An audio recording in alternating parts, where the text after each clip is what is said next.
Pas dibuka, dia itu udah keadaan seperti ini. Ditandu gitu, dibawa ke rumah sakit. Setelah sampai sana dokter cek segala macam, dinyatakan meninggal, sudah meninggal. Innalillahi wa inna ilaihi raji'un. Saya kan juga kena mental lah akhirnya. Bisa dibilang saya nangis lah karena salah satu teman terdekat saya lah. Saya cuman sholat doain Agus, I'm sorry, gua nggak bisa bantu lu.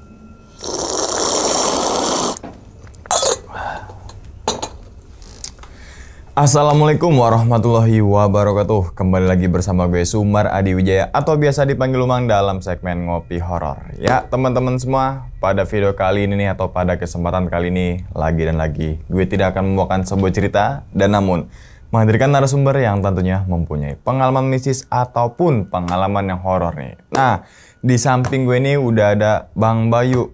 Halo Bang Bayu nih, sorry Bang ya tangannya agak sakit ya Bang, jadi gini aja dulu nih gitu kan. Gimana Bang kabarnya Bang? Baik Bang, apa kabar baik nih? Alhamdulillah Bang, gue juga kabarnya baik nih Bang. Oke, nah sebelum Bang Bayu menceritakan pengalaman ini ke teman-teman semua, kami ngucapin makasih banyak nih Bang Bayu udah meluangkan waktunya datang ke sini gitu kan.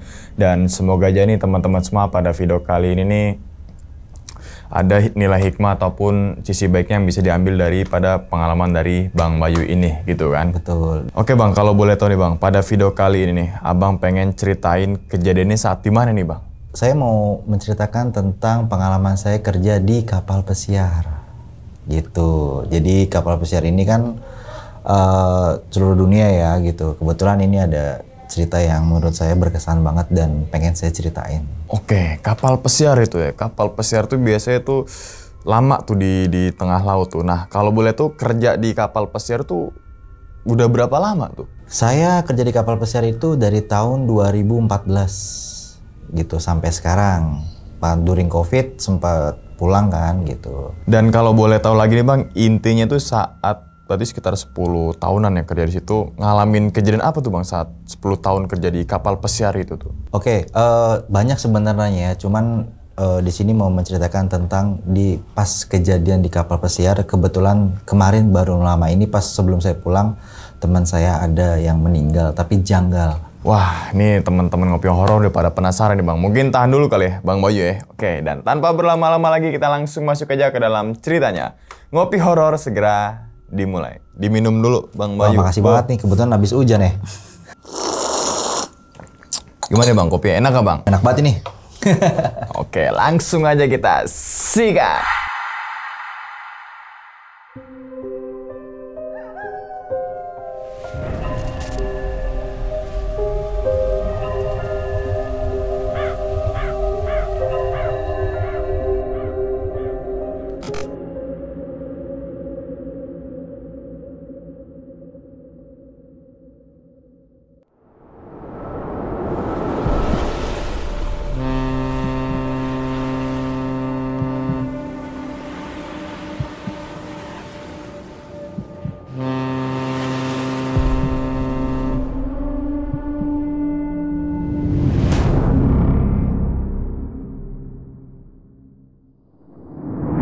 Di sini saya mau menceritakan tentang pengalaman saya bekerja di kapal pesiar.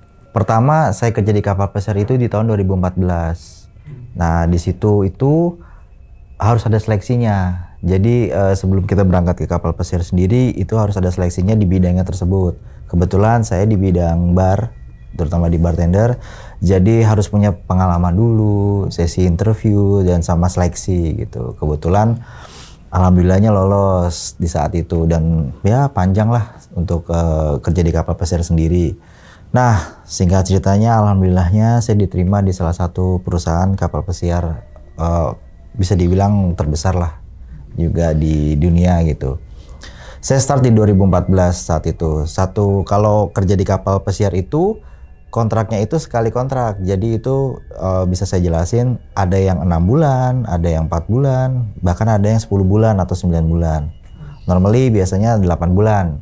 Di saat itu saya dapat kebetulan di 8 bulan waktu itu. Ya bagus lah. Untungnya kita kan pertama kali kerja di luar negeri, kebetulan teman-teman juga banyak dari seluruh dunia, terus ya mengenal budaya banyak dan ya enaknya bisa keliling dunia gitu loh.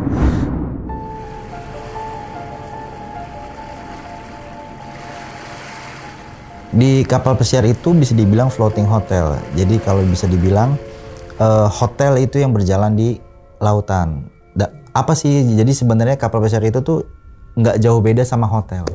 Di situ ada mallnya, ada restorannya, ada barnya, ada kasinonya, dan ada ya semacam apa sih wahana airnya kayak water park gitu. Bahkan ada golfnya juga pun ada. Jadi bisa dibayangkan besar lah kapal itu gitu loh. Jadi semua entertain ada. Bukan seperti kapal yang bisa dibilang tanker atau kargo ataupun kapal ikan. Beda, kita kapal passenger dalam artian banyak tamu-tamunya yang seperti nginap di hotel gitu.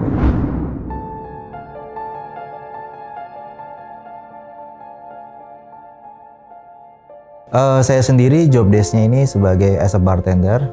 Jadi bartender itu adalah menyiapkan atau meracik dan meramu minuman-minuman untuk tamu basicnya. Entah itu alkohol, entah itu jus juga pun ada di sana. Jadi tergantung ketika kita di sana ditempatkan di posisi apa. Maksudnya dalam artian di barnya itu banyak. Bisa ada 10, bisa ada 18. Jadi nggak hanya di satu bar gitu. Ya kurang lebih job desk-nya menyajikan minuman lah untuk bartender sendiri.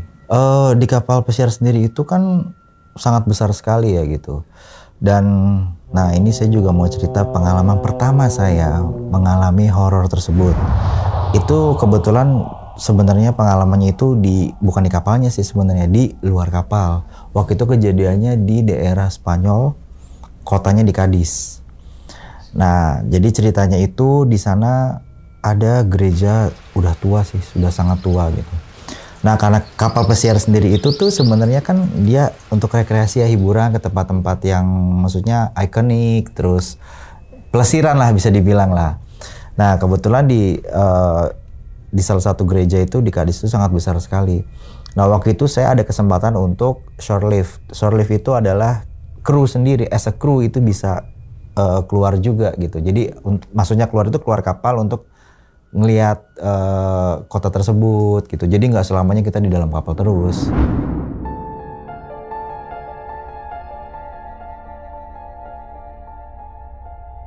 Nah, waktu itu saya masuk ke sana itu ke gereja itu jam 11 siang. Kurang lebih jam 11 siang karena saya duty itu jam 4 sore. Jadi ada extra time waktu lah gitu. Kebetulan itu ke gereja itu untuk yang kedua kalinya.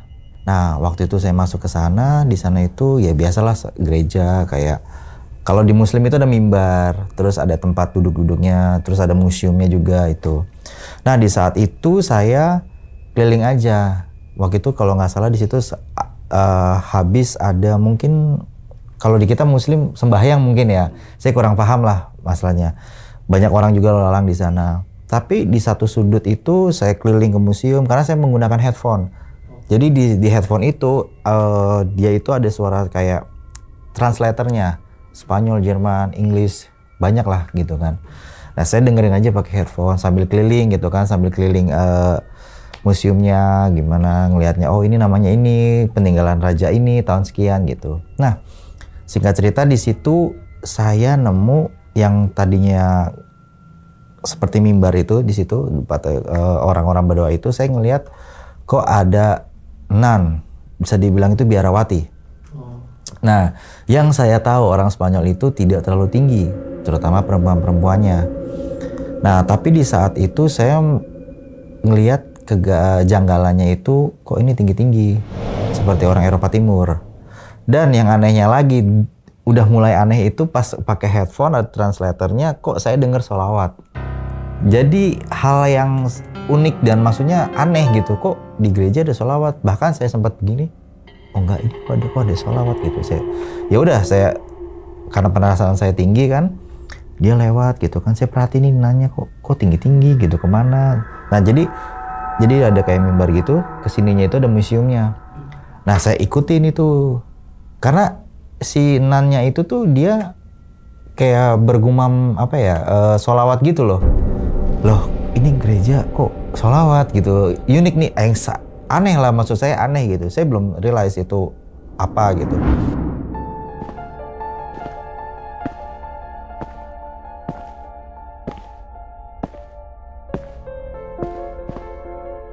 Saya ikutin dia terus di lantai. Jadi kalau misalnya lantai basement yang pertama ya, itu banyak museum-museum di sana. Bahkan di sana itu ada mayat yang diawetkan.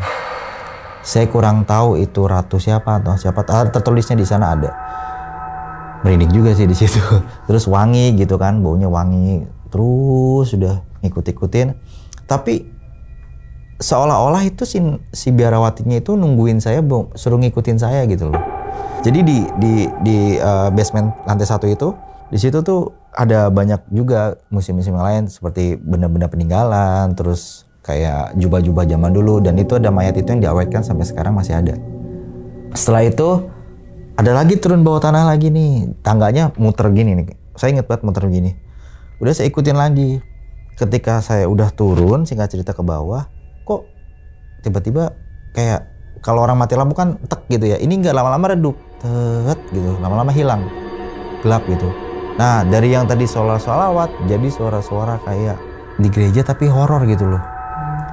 Dia nyanyi tapi horor gitu. Ini saya buka spontan saya buka. Astagfirullah, ini apaan ini gitu. Terus adalah satu biarawati jalan tek lama lari. Terus saya takut, wah ini udah nggak masuk akal nih. Saya lari ke atas, which is itu basement 1 kan. Ke atas lagi, tiba-tiba lampunya mati lagi. Nyala. Terus saya lihat biarawatinya itu di bawah nungguin saya dengan tatapan mata tajam, serem banget itu. Pucat, terus tangannya itu panjang, tapi ngeliatnya begitu. Serem banget. Nah makanya itu kalau mungkin film-film horror The Conjuring itu tuh The Falak itu kurang lebih kayak gitulah. Itu kan dia filmnya maksudnya baru beberapa tahun belakangan kan. Itu saya ngalamin di 2015. Nah singkat cerita udah begitu, saya balik lagi nih. Tiba-tiba lampu mati. Pas lampu mati, saya kesandung. Tiba-tiba nyala lagi lampunya. Dan itu tahu kenapa? Tiba-tiba ada polisi 2 di situ. Penjaganya lah. Ngomong bahasa Spanyol gitu. Oh, saya bilang, saya nggak bisa bahasa Spanyol. I cannot speak Spanish, English gitu. Akhirnya satu ada dijelasin, kenapa kamu ke ruang bawah tanah? Saya pikir, lo itu tadi ada nan, ada biarawati, kayak semacam ada apa ya bahasanya bisa dibilang ya, perayaan atau apa, saya kurang paham. Tapi yang bikin saya bingung adalah dia bersolawat. She is praying as a Muslim, saya bilang gitu. Terus saya bilang, bagaimana bisa kamu bilang ini Muslim? Ini adalah gereja. Saya mendengarnya, I'm swear, saya bilang gitu. Karena saya Muslim, itu saya yang bikin tertarik. Oh, di sini nggak ada. Dan untuk hari itu tidak ada nan di sini. Wah, disitulah itu pengalaman saya yang maksudnya nggak masuk akal sih sebenarnya. Akhirnya ya udah saya diinterogasi karena saya kru kapal, saya minta maaf, akhirnya ya saya keluar. Tapi pengalaman itu yang menurut saya the first time di luar negeri itu menyeramkan.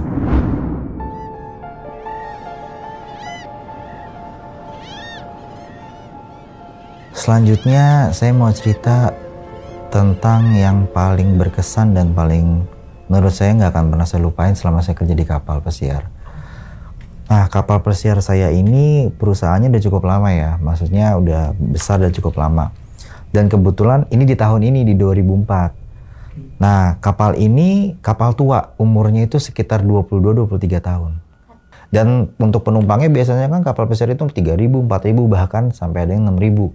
Nah, karena kapal ini tua, jadi hanya menampung sekitar 2.400 passenger tamu. Begitu, jadi kapalnya udah tua banget gitu. Saya joinnya tahun ini pas habis tahun baru itu dari Miami di Amerika. Nah, singkat cerita, kapal kita ini kebetulan world cruise. Jadi world cruise itu adalah keliling dunia. Jadi semuanya keliling dunia. Nah, saya mau cerita juga sebelumnya di kapal pesiar ini tuh saya bilang tadi banyak rekreasinya seperti bioskop, theater, bar, restoran, bahkan juga ada ruang golf, mini golf lah ya, dan water park seperti pool itu banyak banget di situ. Nah, kita ini kru-kru ini tinggalnya itu, jadi kapal itu nggak bilangnya lantai, tapi bilangnya deck. Deck 1, deck 2, deck 3. Kalau kita kan lantai 1, lantai 2. Kalau di sana tuh bilangnya deck. Kebetulan kapal ini decknya itu sampai 15. Dari 0, 1, 2, 3 selanjutnya gitu. Nah, kalau untuk kru-kru sendiri itu kalau untuk levelan supervisor ke atas itu mereka tinggal di deck 3, which is itu kalau kapal itu di permukaan laut. Nah, tapi kalau kru-kru saya kan masih biasa as a bartender itu di lantai 1, lantai 2, jadi di bawah air gitu. Nah, terus di restoran ada yang di lantai 6, ada yang di lantai 7, sebagainya, dan tamunya itu ya mengikutin sampai atas, sampai lantai 14, sampai lantai 13. Jadi tamu-tamunya seperti itu tinggalnya. Di sini saya mau ceritakan benar-benar yang maksud saya menyentuh hati saya, dan ini nggak akan saya lupain seumur hidup saya.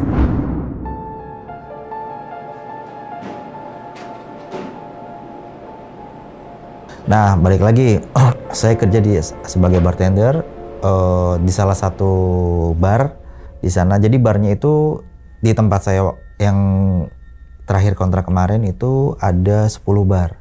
Ya, nah sebut saja di tempat bar saya ini sebut saja bar angin lah ya, gitu. Nah, bar angin ini selesai itu close untuk tamu jam 12.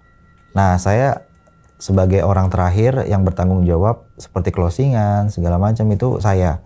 Itu kejadiannya itu awal mulanya di jam 1.30, jam 2 lah pagi.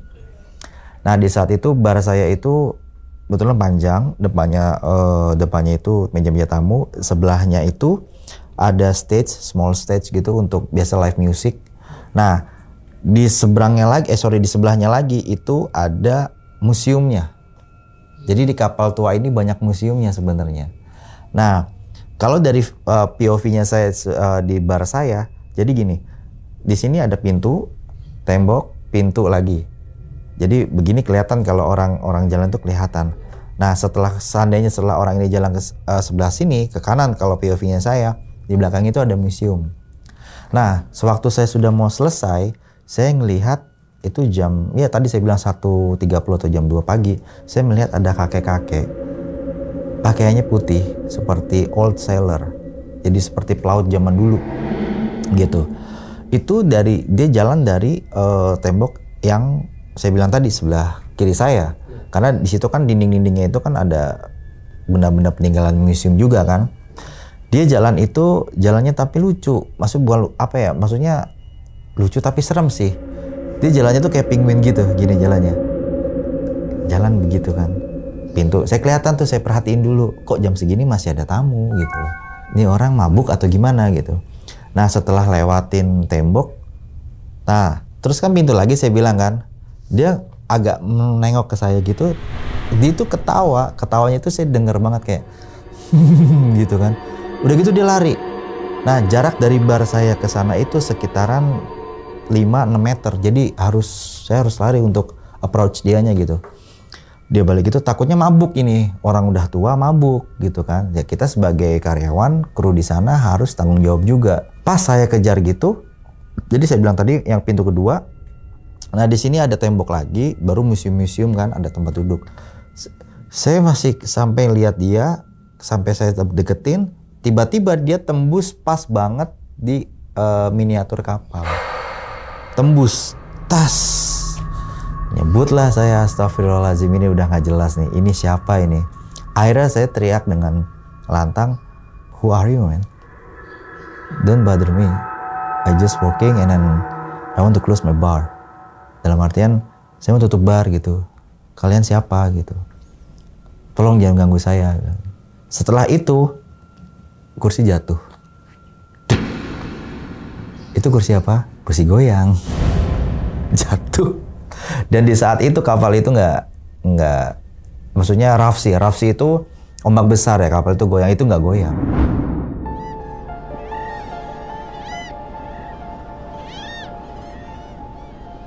Jadi dari Miami ke Hawaii itu perjalanan itu sekitar 1 minggu kurang lebih. Nah waktu itu di perjalanan kita ke Hawaii di hari ke-3, saya masuk pagi. Jadi shiftnya ditukar. Di saat itu kebetulan saya in charge juga ada teman senegara saya orang Indonesia. Sebut saja Agus lah ya. Beliau ini as utility itu adalah dia preparation kerjanya. Jadi saya sebagai bartender itu sebelum saya datang dia duluan. Tugasnya itu mempersiapkan gelas, buah-buahan, dan mengambil buah-buahan itu di store kita juga untuk di cutting fruits. Jadi untuk garnish, untuk fresh juice, itu tugasnya beliau. Di saat itu sudah jam 9 pagi, saya masuk jam 9 kan. Tiba-tiba jam 9.15 itu saya telepon ke kamarnya. Harusnya dia udah datang nih, kok belum datang? Kalau saya datang harusnya dia sudah datang. Biasanya seperti itu. Kok di jam 9, jam 9.10 belum ada, saya telepon kamarnya. Nggak ada yang angkat. Terus saya telepon kedua kalinya, ya repeat gitu kan. Teman cabin mates atau teman sekamarnya itu angkat. Kebetulan teman sekamarnya itu orang Philippines. Saya bilang, Agus ada di situ nggak gitu? Nggak ada gitu. Oh oke, kalau ada tolong bilangin ya, atau masih mandi. Oh nggak ada orang di sini gitu. Saya baru habis dari kamar mandi. Oh gitu, ya mungkin kalau misal ada tolong suruh ke pool bar, saya bilang gitu. Oke, itu 9.10. 9.15 atau 20 saya telepon lagi. Katanya nggak ada lagi. Terus supervisor tuh 9.30 datang ngecek kan. Ini kemana sih Agus? Kok nggak ada? Udah telepon? Udah kok gitu. Saya udah telepon 2 kali, katanya kabinetnya nggak ada. Ditelepon lagi, kabinetnya mungkin kesel kan. Apa ya, bisa dibilang mau istirahat juga gitu kan. Akhirnya setelah ditelepon, bang, nggak ada, dia nggak ada di sini, saya mau istirahat. Kenapa kalian ganggu tidur saya? Iya saya tuh mau to make sure, tolong kalau ada tidur atau gimana bangunin, dia bilang gitu. Nggak ada. Nah akhirnya tutup tuh dia. Nah rulesnya di pesawat itu kalau 30 menit dinamakan missing person, itu harus dicari. Missing person itu adalah entah itu kru ataupun tamu menghilang dari jam tersebut, itu harus dicari. Nah kebetulan supervisor sudah report ke F&B manager, ke bartender in charge itu saya, terus ada juga security. Akhirnya kita cross check, putar dulu. Hal yang pertama dicari adalah di kamarnya dulu, walaupun ada gitu kan. Setelah itu saya juga cari dulu sebelumnya sebenarnya, kok nggak ada nih di tempat pengambilan store tadi, nggak ada. Nah teman saya juga nyari juga gitu, bersamaan lah. Nah di situ supervisor saya langsung ke kamarnya dia, atau dibilang cabinnya dia, diketor, digedor-gedor itu. Akhirnya kabinnya keluar.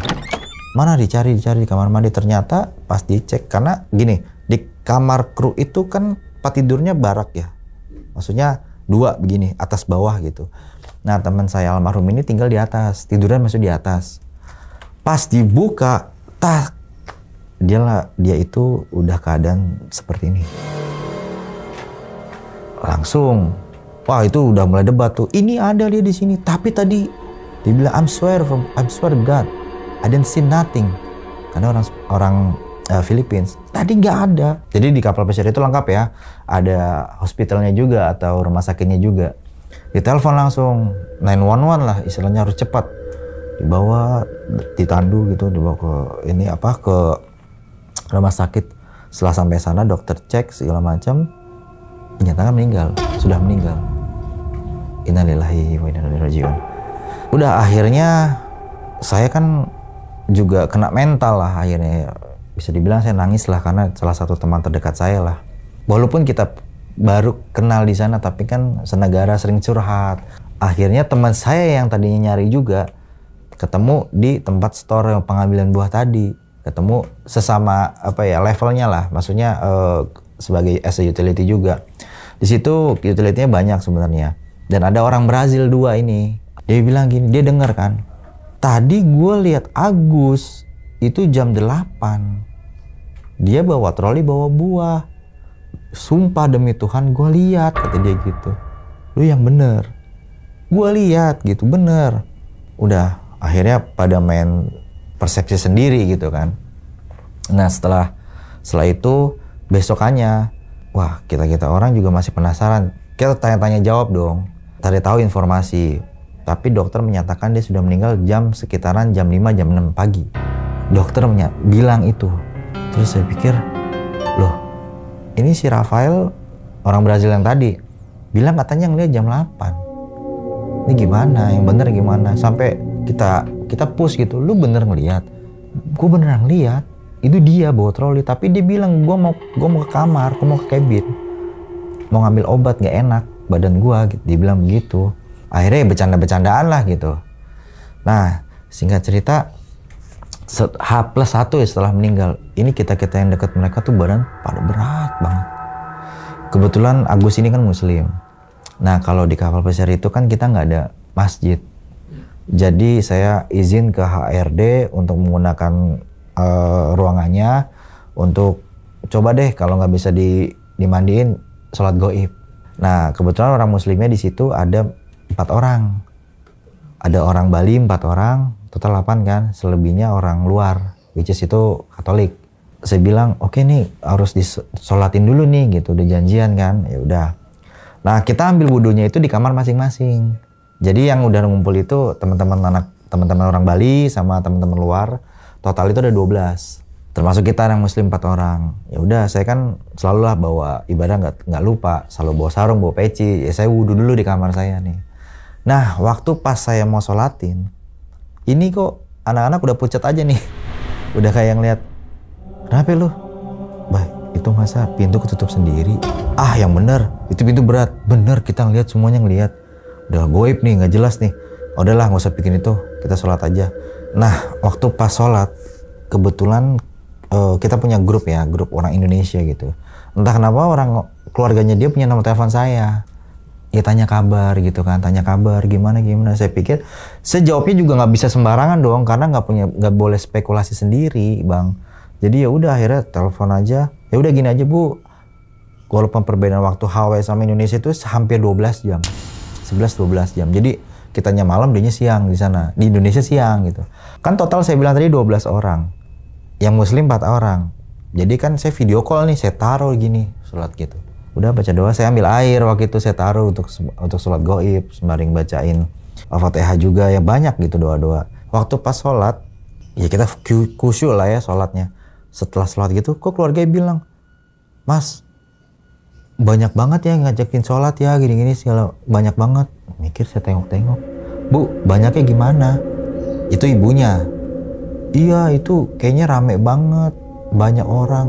Bu, yang Muslim ini kan 4 orang, Bu. Selebihnya mereka duduk di meja sholatnya. Enggak, Mas, tapi saya lihat, Mas, itu banyak. Berdiri aja tapi enggak. Ya berdiri aja gitu. Wah, rinding lagi nih. Oh ya udah, Bu, yang penting udah disolatin. Kalau di kapal pesiar itu, ketika orang meninggal, pasti ditaruhnya ada ruangan khususnya. Jadi kayak ruangan ice gitu. Kayak frozen gitu. Pokoknya dia tempatnya dingin. Kita ngelewatin itu. Setelah sembahyang itu, airnya itu kita minum bareng-bareng, terus sisanya kita siram gitu. Siram ke pintunya lah. Anehnya waktu kita siram itu ada asapnya. Oh, langsung kaget kita orang kaget nih, kenapa nih asap nih gini-gini. Security pas lewat, "Di kenapa berasap? Kamu siram-siram." Kita cuma ciprat-ciprat doang, Pak. Dicek akhirnya itu nggak ada yang konsleting, cuma mengeluarkan asap aja. Itu juga bingung, kita juga bingung gitu. Akhirnya agak sedikit lega.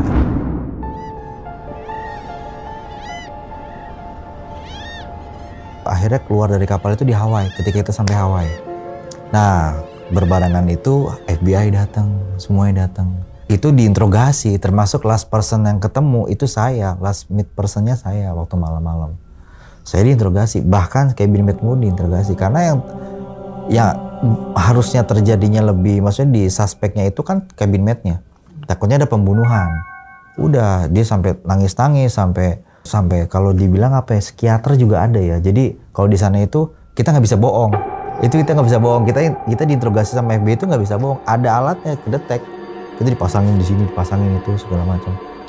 Oh, orang ini bener, orang ini bener. Bahkan si Rafael, yang orang Brazil itu yang katanya melihat, itu sama diinterogasi juga sama FBI sedetail itu. Karena ini kan kasus kematian ya.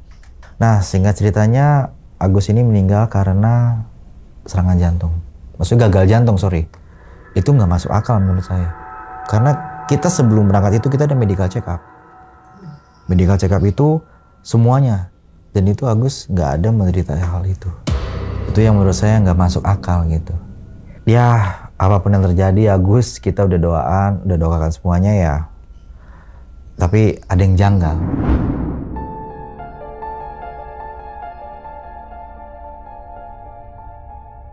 Nah, H+2-nya disinilah udah mulai aneh. Anehnya adalah setiap orang yang kenal dia itu selalu dihantui. Contohnya atasannya dia. Itu ada satu restoran, udah tutup lah jam 10 malam lah ya. Jadi di chiller itu yang ngisi ada susu, ada buah-buahan itu, ada namanya man trap. Jadi kalau chiller itu, kalau orang kekunci, ada man trap itu nyala alarmnya. Nah jam 10 udah sepi, jam 10 setengah 11 udah sepi lah. Tiba-tiba night manager lewat, tuh bunyi man trap. Tung. Wah, di siapa kekunci jam segini? Emang masih ada kru nih? Samperin man trap. Dibuka, nggak ada orang. Dan man trap itu tombolnya besar, sebesar inilah. Itu pun kita mencetnya itu harus ada tenaga. Nah itu berarti bisa dibilang hari keempat. Hari kelimanya, resepsionis dapat komplain. Si almarhum ini kan suka bawa troli pakai gelas segala macam. Itu jam 2 jam 3 pagi di koridor tamu di deck 8, jam 2 jam 3 pagi kalau nggak salah ya. Itu bunyi tuh troli. Tamu keluar. Suaranya ada tapi fisiknya nggak ada. Itu komplain sampai tamunya mau pindah kamar.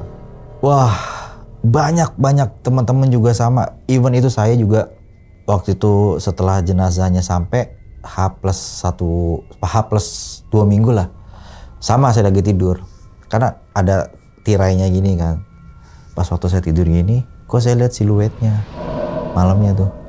Pas saya buka, beliau dong pakai seragam. Tapi dengan yang mukanya tuh aneh gitu. Kayak ini kekelupas. Terus ini, aneh lah pokoknya lah. Itu saya merinding tuh. Saya langsung tuh begini kan, astagfirullahaladzim, Agus sudah didoain, udah pulang sana, saya bilang begitu kan.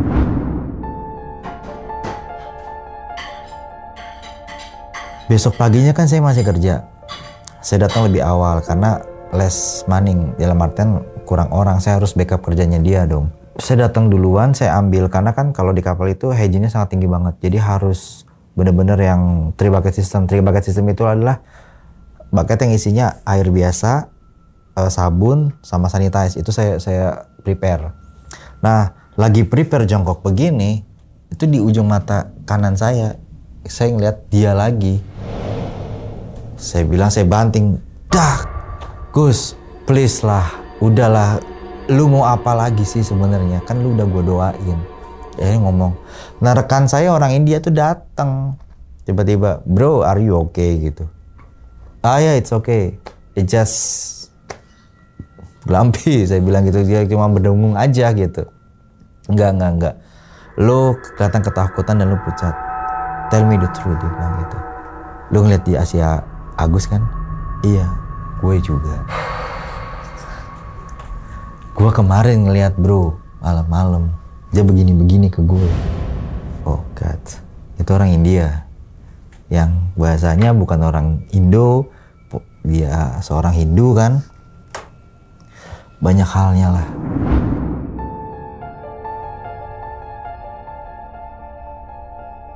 Nah setelah 6 bulan itu kapal dry dock. Dry dock itu adalah kapal itu dibongkar dan dibetulin. Kalau di mobil itu bongkar mesin ya, dibilangnya ya. Wah semuanya dibongkar. Saya kan suka nge-gym gitu kan, mengisi waktu luang. Waktu itu saya waktu nge-gym itu, nah tempat gymnya itu di lantai 1, which is di bawah air. Gitu kan. Saya nge-gym. Di tempat gym itu tuh emang gelap banget gitu loh. Maksudnya bukan gelap dalam artian sepi. Saya nge-gym itu biasa setelah kerja jam 2, jam 3 biasanya. Nah, waktu itu saya iseng lah, ada di belakang gym itu ada ruangan. Ada kayak pintu untuk turun lagi, which is itu lantai 0. Ini kemana ya ini, explore gitu kan. Udah iseng aja, saya orang iseng emang, maksudnya pengen tahu aja. Turun ke sana, ada lorong panjang banget gitu. Tapi lampunya itu apa ya, lampunya itu gelap terus sama kayak, tahu lampu exit nggak? Kan hijau harusnya, ini merah sama lampu kuning. So panjang jalan itu. Wih, ini kemana nih, belum pernah lewat sini. Explore tuh ujung-ujung. Nah dari situ saya merinding sadadanya. Udahlah kena capek juga mungkin ya, udah saya naik. Saya tidur ke kamar, baliklah ke kamar lah. Tidur, tiba-tiba tidur begini kok melek di situ lagi. Dengan keadaan yang kalau saya bilang, jadi posisinya saya di lantai 0 tadi ya. Posisinya itu udah lampunya merah semua, berkabut.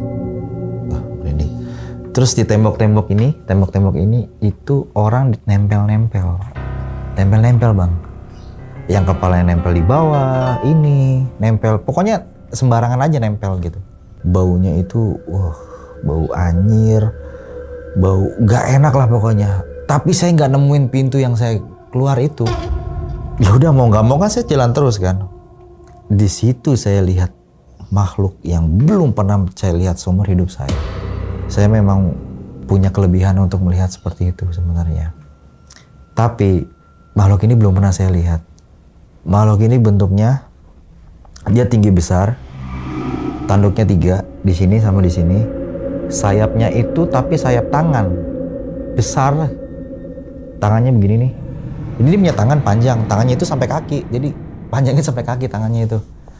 Sayapnya itu begitu, menyerupai tangan tapi ada selaputnya, tapi 3, warnanya merah, semerah-merahnya, which is kayak Hellboy.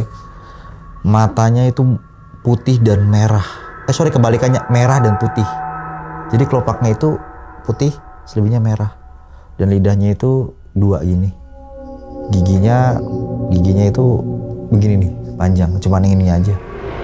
Dan dia bawa lentera sama bawa kayak semacam tongkat gitu. Tapi ketika dia jalan deng itu bunyi kayak rantai keseret gitu. Dan itu saya dengar ada teriakan-teriakan. Dan itu saya ingat saya, merinding lagi. Ini kalau saya ceritain ini jujur saya panas badan saya. Demi Allah ini panas. Nah, di sayap yang saya bilang ke atas ini itu ada kepala di sini. Kepala gitu loh. Lenteranya itu apinya warnanya merah kehitam-hitaman. Dia megang ini. Dan dia nyeret orang itu. Dia kerangkeng gitu loh, kayak sininya diikat. Ya pokoknya seikatnya dia aja, kerangkeng. Diinjak, dimakan. Wah, itu badan saya panas. Saya sebisanya mungkin istighfar. Akhirnya saya bangun. Di saat saya bangun, saya keringatnya sekujur tubuh. Basah. Bed saya basah.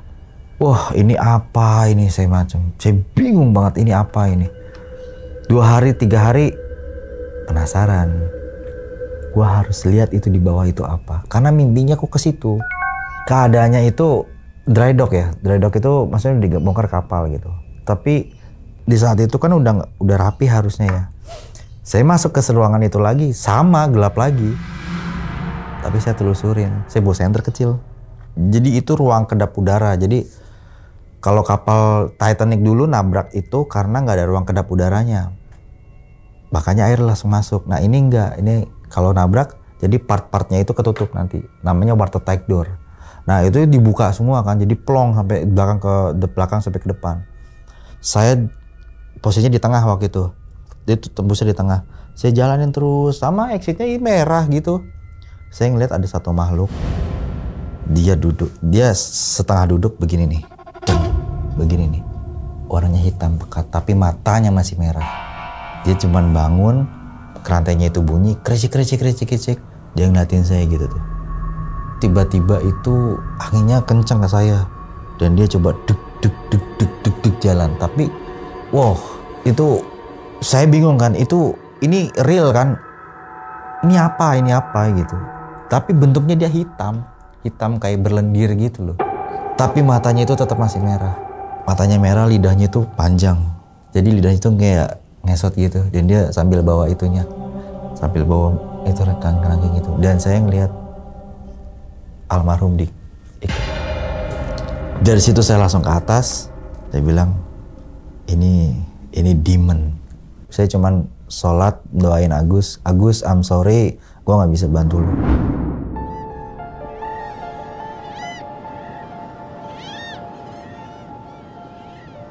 Dan singkat ceritanya setelah itu ya saya hampir finish kontrak ya, dalam arti harus pulang gitu.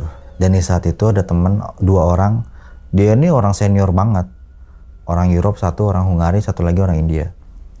Dia cerita, gue udah gak heran sih kalau kapal ini dari US ke Hawaii pasti makan korban. Entah itu kru, entah itu tamu. Tapi si orang Hungaria bilang, tapi gue pernah denger sendiri bahwasanya kalau kapal itu kan sebelum dia bersailing atau jalan itu kan dibaptis dulu dengan itu. Ada, kalau bisa dibilang kita ustadznya lah ya, dia bilang bahwasanya di sini ada pesugihannya. Dan pesugihannya itu random, boleh ngambil entah itu kru, entah itu dari tamunya. Dan kalau di-observe lagi, dia bilang sendiri karena dia orang ini udah kerja 30 tahun di perusahaan ini. Dan observe, kalau dari US ke Hawaii pasti ada yang meninggal. Sudah pasti ada yang meninggal. Makanya dia bilang, protect yourself. Dia si pendetanya pernah bilang, karena kan dia maksudnya udah senior lah, maksudnya udah levelan bos ya. Pernah ketemu sama si pendetanya ini, protect yourself, stay away from something negative. Dia cuma bilang itu aja. Dan itu dia cerita ke saya juga. I'm so sorry for your friends, but you know the reality. I'm telling the story. Afterwards, it depend on you. Believe in your God. Just protect yourself. Dia bilang begitu sih. Itu yang sampai sekarang saya bilang, sampai saya pulang ke Indo itu sampai saya sempat terus masih doain si Agus ini. Setiap saya doain dan saya ingat si makhluk ini, saya panas badan saya. Sampai sekarang merinding terus. Itulah pengalaman yang menurut saya bisa saya bagikan, di sharing juga ke abang. Bahwasanya juga dimanapun kita bekerja juga harus berhati-hati sih sebenarnya. Dan percaya pada Tuhan yang Maha Esa gitu. Jadi harus ya tetap berdoa lah. Oke, jadi itu ya teman-teman semua pengalaman dari Bang Bayu saat menjadi kru kapal pesiar, ya sampai sekarang juga masih jadi kru kapal pesiar gitu kan. Kita pengen ngobrolin tentang yang di Spanyol dulu deh Bang. Nah itu kan di Spanyol itu kan ada biarawati ya kalau nggak salah ya. Nah itu ngomong sesuatu nggak ke Bang Bayu atau mungkin ke teman-teman yang lain gitu? Mereka nggak ngomong apa-apa, cuman yang bikin saya tertarik itu bahwasanya saya dengar sholawatan gitu loh, makanya saya samperin. Mereka itu mukanya juga muka-muka, nah itu maksudnya namanya orang Eropa ya, saya tahu karakter orang Spanyol seperti apa, tapi bentukannya tinggi seperti orang Eropa Timur. Makanya yang bikin saya interest buat coba deketin dan make sure memang bener biarawati sholawatan. Tibil kulub salawat naria gimana coba, kan bingung kok bisa gitu loh. Makanya saya bilang ini nggak masuk akal gitu loh Bang.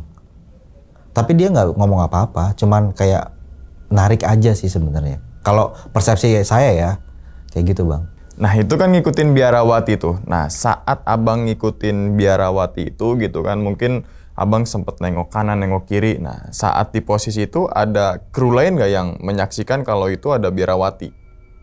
Oh kalau itu udah nggak kebayang lihat sekeliling, karena yang saya lihat cuman, saya kan fokus pakai headphone, itu sambil ngejelasin tentang museumnya itu, dan saya juga tertarik juga sama si biarawatinya ini karena dia jalan juga gitu loh. Jadi saya nggak merhatiin ada orang sekitar di around saya, nggak merhatiin sih. Nah itu kalau pas di negara Spanyol gitu kan. Kalau di negara Miami nih, kita berbicara di negara Miami gitu kan. Kan kalau tadi kalau gue denger Bang Bayu itu sempet ngelihat kayak sosok kakek-kakek gitu yang dimana pakainya itu kayak pelaut zaman dulu gitu, kebayang sih gitu kan. Nah, sempet nanya nggak ke senior bahwasanya emang ada atau mungkin temen juga ngelihat ya kita bilang penampakan dari sosok pelaut zaman dulu ini gitu loh. Oke, waktu pas ngeliat sosok kakek-kakek itu pertama kali ya waktu di kapal itu ya. Nggak sih, saya nggak cerita ke orang-orang karena bahwasanya saya sudah tahu nih ini nggak jelas, nggak aneh gitu. Karena kan kebanyakan orang luar itu skeptis, mereka nggak terlalu percaya dengan hal seperti itu. Tapi ada sebagian yang percaya, makanya saya simpen diri saya sendiri aja. Jadi belum pernah saya share ke teman-teman yang lain. Nah kalau tadi gue denger kan dari cerita Bang Bayu itu karena gue belum pernah naik kapal pesiar gitu kan. Di dalam kapal pesiar kan ada rumah sakit, terus museum dan sebagainya gitu kan. Nah kalau boleh tahu tuh di museum kapal itu gitu kan, di dalam kapal pesiar itu ada peninggalan barang-barang apa gitu? Apa berkaitan tentang laut atau mungkin berkaitan tentang kapal gitu? Atau emang museumnya semua negara ada di situ semua gitu loh? Oke, museum itu jadi ada bagian-bagian part-partnya yang semacam kayak apa sih kalau saya bilang kayak lifebuoy itu apa? Untuk yang menyelamatin orang kalau tenggelam tuh yang bulat itu. Sama kayak miniatur jangkar, dan yang saya tahu itu lukisan dan ada beberapa part itu punya Titanic. Buset, tuh gokil juga tuh sampai ada peninggalan kapal Titanic gitu ya. Oke, dan itu bentuknya kayak gimana aja tuh kalau boleh tahu nih? Karena kan gue ngeliatnya cuma di filmnya doang gitu. Di situ yang saya lihat itu fluid, terus tadi lifebuoy, terus lukisan, itu aja sih yang saya tahu ya, karena di situ kan ya disamarkan karena ya barang-barang begitu kan sebenarnya ilegal ya. Tapi saya tahu itu dan orang itu memastikannya karena waktu pas dry dock itu ada kayak apa sih marknya gitu loh. Tahun itu tahun sekian gitu. Nah terus kemudian nih yang tragis nih yang dimana kehilangan seorang teman gitu kan yang bernama Agus yang dimana berasal dari negara Indonesia juga gitu kan. Nah saat itu kan Agus ditemukan meninggal tuh kalau tadi gue dengar keadaannya kayak gitu kan ya. Nah keluarganya itu dikabarinnya bahwasannya Agus itu telah meninggal berapa hari setelah kejadian si Agus meninggal itu? Oke, Agus itu kan perjalanan ke Hawaii ya. Nah di saat itu ketika Agus meninggal pagi kan ketahuannya kan, malamnya itu saya coba report. Kalau waktu malam di sana berarti sini siang kan. Saya report ke agensi saya bahwasanya ada yang meninggal gitu. Terus namanya Agus, bisa dibilang Agus tadi departemennya ini. Akhirnya dari agensi ini sendiri di saat itu Minggu kan tutup. Jadi Seninnya itu baru dikabarin ke keluarga Agus. Jadi kalau bisa dibilang 2 hari lah. Tapi kan karena perbedaan waktu ya, mungkin bisa dibilang 2 hari lah baru tahu. Sebelum kejadian Agus ini meninggal, dari Bang Bayu sendiri atau mungkin teman-teman juga gitu kan, ada firasat buruk kasih atau mungkin tanda-tanda sebelum akhirnya ini ditemukannya si Agus ini dalam keadaan, mohon maaf ya, meninggal gitu. Oke, Agus ini kan deket sama saya ya. H-7 dia meninggal itu kita waktu itu ngebahas tentang dia kan orang Solo. Dia nanya, kalau di Jakarta itu kalau Lebaran tuh gimana? Ya semacam kayak ada istiadat lah ya. Kayak kalau Lebaran tuh di sana gimana? Kalau di Solo gimana? Dan ada satu lagu yang sering kita bawain itu lagu dari Dream Theater judulnya The Spirit of Carries On. Itu lagu menceritakan tentang bagaimana kita setelah meninggal. Itu dia selalu part-part terutama refnya yang tahu lagunya dia selalu nyanyikan itu. Dan dia selalu bilang, nggak tahu kenapa gue kalau nyanyiin lagu ini pas di part refnya jantung gue berdetar. Terus saya bilang, ya elah kan lagunya emang bagus gitu kan. Enggak, tapi ini menyentuh banget. Gue pengen banget setelah kontrak ini gue menikah sama pacarnya. Terus tapi lagu ini mengingatkan banget gue akan halnya kematian. H-7, H-5 dan H-4 bahkan setiap hari kita nyanyi lagu itu, dia selalu bilang itu. Ya mungkin petunjuk dari dia itu ya. Nah itu kan si Agus ditemukan dalam keadaan yang kayak gitu yang tadi coba Bang Bayu praktekkan gitu kan. Kalau boleh tahu lagi Bang, atau mungkin seingatnya Bang Agus, keadaan dari si Agus tuh kayak gimana misalkan, atau mungkin badannya sudah dingin, udah kaku, atau mungkin masih anget atau yang lainnya gitu Bang. Ya gini, saya dapat informasinya dari dokternya sama dari susternya. Versi orang pertama yang angkat itu kan supervisor saya. Nah itu masih hangat sebenarnya. Hangatnya dikit banget lah, maksudnya nggak yang hangat banget kayak human biasa gitu. Tapi posisinya adalah dia begini, begini. Posisinya begini. Nah tangan yang di sini sudah kaku, yang di sini masih belum. Dan itu pas katanya waktu diangkat masih ada begitunya. Tapi dokter menyatakan beliau meninggal itu sekitar jam 5, jam 6 pagi. Setelah kejadian Agus ini meninggal, ada kejadian aneh gak tuh mungkin dari Bang Bayu sendiri, atau mungkin dari kru kapal di situ, atau mungkin dari senior yang ada di kapal pesiar itu Bang? Udah pasti. Terutama setelah kita sholatin, terus ada yang kejadian tadi saya cerita main trap itu, dan ditambah lagi cerita yang tadi tamu komplain, itu kita termasuk orang Indonesia, kita sharing. Kebanyakan dari mereka yang ada yang siluet, kalau saya pribadi kan didatangin tuh, tapi dengan yang kayak gitu kan wujudnya. Terus di negara lain pun, maksud dalam arti orang dari negara lain pun sama. Jadi kayak apa ya bahasanya ya, dia ini pengen nunjukin loh gitu, bahwasanya dia masih ada sebenarnya. Terus kan kemudian Bang Bayu masuk ke dalam ruangan bawah kapal gitu kan. Nah di situ kan tadi Bang Bayu menjelaskan kalau melihat satu sosok lah yang dimana baru pertama kali Bang Bayu lihat gitu kan, yang ada tangannya 3, terus kemudian sambil ada orang yang diseret, terus ada yang nempel di dinding sampai digembok dan lain sebagainya gitu. Nah ini kita bermain asumsi aja ya, apa mungkin gitu kan Agus ini merupakan tumbal daripada kapal pesiar itu tuh? Kalau saya bilang mungkin spirit-spirit yang bisa jadi yang meninggal, atau kan saya pernah cerita tadi terakhir saya bilang mungkin tumbalnya. Saya bilang sih iya ya, karena orang-orang yang ditempel itu tuh posisinya masih hidup. Jadi kayak mereka nempel aja, kayak gimana sih cicak nempel gitu, kayak di lem gitu nempel di tembok. Tapi ada yang dirantai, ada yang apa. Itu mereka yang ada yang matanya nggak ada, ini nggak ada. Pokoknya menyeramkan lah gitu loh. Kalau saya pikir sih kayaknya mungkin ya iya, karena saya lihat terakhir saya lihat Agus, tapi dia dirantai dan diseret gitu. Itu yang saya lihat sih. Nah ini kan si Agus kan diagnosa dari dokter itu, kalau bicara medis kita nggak bisa dipungkiri ya, pasti valid gitu kan. Bahwasanya gagal jantung gitu kan ya. Yang dimana kalau tadi Bang Bayu itu bilang sebelum berangkat itu bahwasanya ada medical check up gitu kan, yang dimana melihat kondisi suatu karyawan ini dalam keadaan baik-baik saja gitu kan. Nah berarti kondisi si Agus tuh sebenarnya pas berangkat itu kan kondisinya sehat ya? Nah kalau untuk diagnosa sendiri sudah dipastikan itu. Tapi kan saya bilang tadi, yang saya tahu dari pihak keluarga pun mengetahui bahwasanya kalau sewaktu dia mau berangkat itu kan kita ada medical check up. Itu normal-normal fine-fine aja. Cuman yang saya tahu dia memang perokok. Ya cuman Allahu alam. Namanya orang perokok kadang-kadang juga sampai tua pun kan ya. Ini kan masih 23 tahun. Intinya sangat aneh lah tiba-tiba jadi serangan jantung. Ya saya nggak tahu juga ya. Nah apa mungkin nih kita bermain asumsi lagi nih Bang. Yang sosok yang tangannya 3, terus yang tadi Bang Bayu jelaskan lidahnya begini dan sebagainya gitu kan. Apa mungkin itu merupakan raja iblis lah gitu yang ada di kapal itu tuh?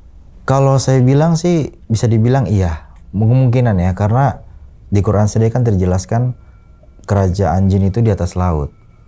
Nah kebetulan ini kita kapal, mungkin salah satu jin atau demon yang kasarnya udah tinggi yang mendiami itu kapal. Karena namanya kan saya bilang tadi mungkin tumbal, pesugihan, ya mereka makanya dari situ. Nah itu kan Bang Bayu yang ngeliat tuh bahwasanya ada sosok itu. Tapi dari kru yang lain atau mungkin senior yang lain yang udah lama di kapal itu pernah lihat sosok itu gak tuh yang menurut Bang Bayu itu sangat serem banget gitu loh? Oh kalau ini saya nggak cerita ke teman-teman, baru cerita sewaktu saya di rumah karena saya takut, jujur aja. Ada juga teman yang bisa dibilang indigo juga, tapi dari luar negeri. Dia orang orang Meksiko. Dia sih waktu itu sempat pernah bilang ada satu hal yang sangat-sangat jahat dan energinya besar.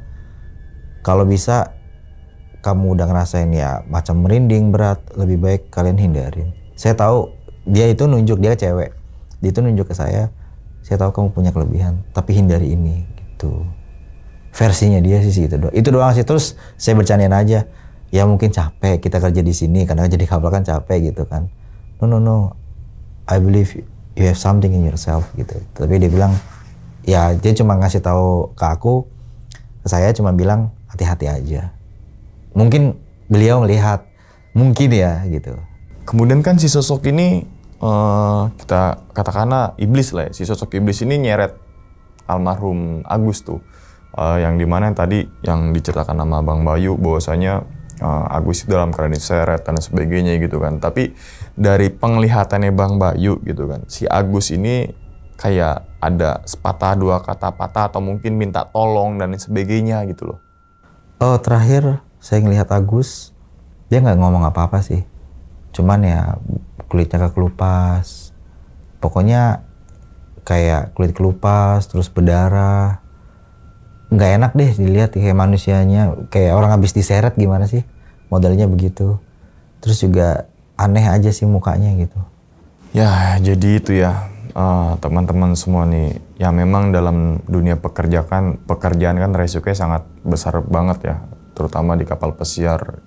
Ya yang kita tahu kan ternyata kapal pesiar juga nggak selamanya di laut, tapi ketika di laut juga berbulan-bulan bahkan lebih gitu Bang ya. Nah ya kita doakan aja semoga semua amal ibadah Agus diterima di sisi Allah gitu kan. Dan sebelum ditutup nih Bang video kali ini nih, mungkin Abang punya pesan gak nih untuk teman-teman semua, atau mungkin yang nonton ini ada sebagian yang bekerja sekarang ini jadi kru kapal pesiar gitu. Oke, buat teman-teman di sana banyak jutaan pelaut kerja di kapal. Menurut saya ini sebagian dari cerita, ataupun mungkin salah satu dari teman-teman ada yang mengalami juga, entah itu di perusahaan mana, di kapal mana. Karena bahwasanya makhluk seperti itu nggak hanya di Indonesia, saya pikir.